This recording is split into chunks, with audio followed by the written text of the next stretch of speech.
All right, welcome back to MATHY200. This is chapter 9, I think part 4. There's going to be probably 5, maybe 6 parts to this chapter because it's a very long and challenging chapter. So we were just talking about various elements or various controls within the form. There is an image control that's also an input type equals image. You can see a repeating pattern here, as I was mentioning earlier. There's a lot of input type equals this or this or this. I don't think I'm even covering maybe a little more than half of the options for input type, but these are by far the most common. So input type image, it works just like a submit button. It just lets you put a picture instead of an image. And you always want to, if you're doing this, you always want to include the source attribute because that allows you to put a picture here. And it just makes it so they can press a button and use a picture instead of a button.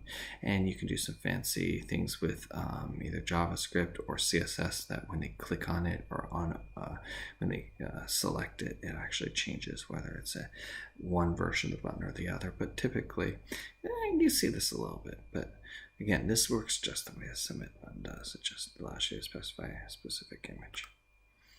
Button, which is kind of weird. You wouldn't think that there's a difference between image, input type image, which is a button, and a submit button and button. But button sets up an area. And again, this is not input type button. This is just button, much like the select area or the text area.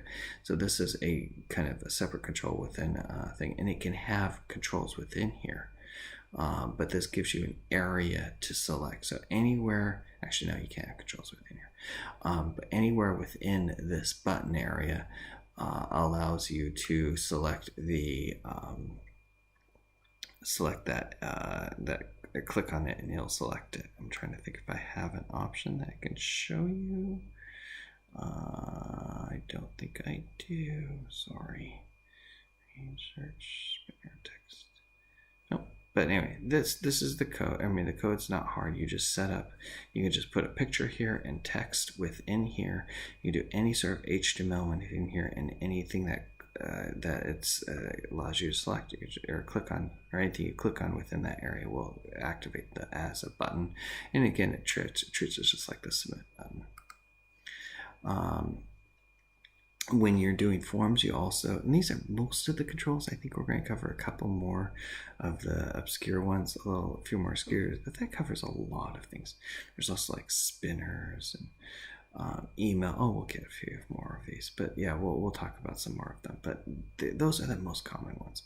So taking a pause from showing you about the controls and talking about accessibility, this is an important and useful thing to consider. Accessibility allows you to obviously make your forms a little more user friendly for people with accessibility issues, but it also gives you an option to make your forms just more useful in general. The most obvious one is label.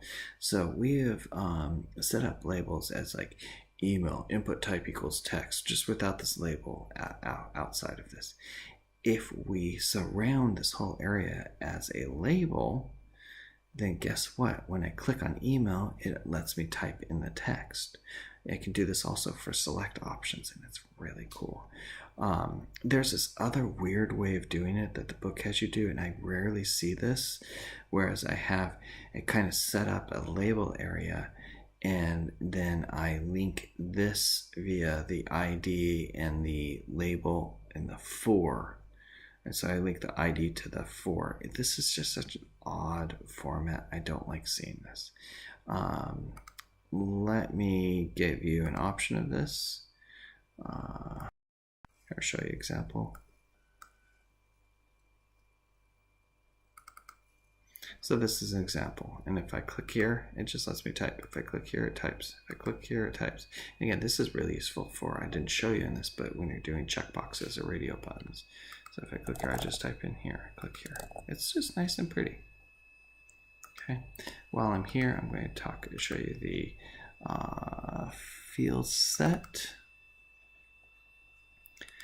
Oh, I should have shown you I should show you the label code first.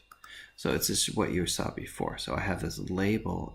I'm just saying, okay, everything here is going to be in this group. It kind of clumps it together, if you will, as with the word label. Okay, including anything right here, space, the first space, name, everything there. So it puts that all together. It's very simple. I like this. It makes sense, intuitive, and works the way you would think. So field set. Where are we? It allows me to set up things like legends, okay, and a whole field area. Let me just pop it open in a page. It allows me to do this kind of, it puts a box. This is a strange convention, a control that's used, but you don't really know what it is. And it's called a lot of different things in different spaces, but this gives me a little inset title area for this area, and it groups all these controls together. Okay, so these are all a control controls within a big control for all intents and purposes. And all you do with this is you set the legend element within the field set, and then everything else handles the same. So it gives me this little offset area. And I have an embedded HTML or CSS here that just shows me what style I'm putting it as the width is this wide and the border is such and such and such. You can do this with CSS, and we'll talk about CSS and forms here as we go.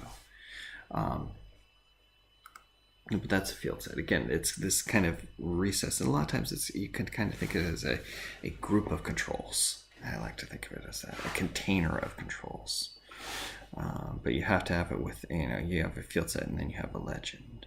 And it's nice with here, this is a nice example. So I use a label and I click here. So if I clicked on this name, it would go right here. If I clicked on this name, it would go, or email would go right there, just like we did in the last chapter. Tab index, they're lovely, they're worthwhile.